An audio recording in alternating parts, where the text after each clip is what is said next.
Mabilis ka daw dapuan ng sipon, ng lagnat at ng flu kahit maliit na stress lamang. Ako, baka mahina ang resistensya mo. Hindi lamang ito dahil sa kulang ka sa vitamins, kapatid. Maaaring dahil din ito sa lifestyle mo.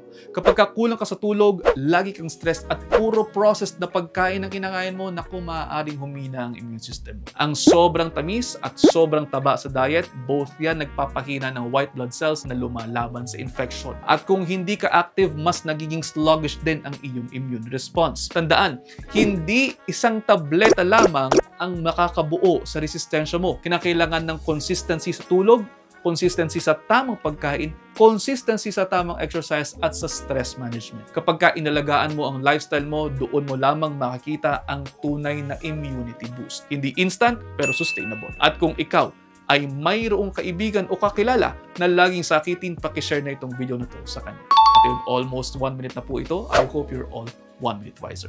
Pakipusuan kung may natutunan, and I'll see you next time. Ingat.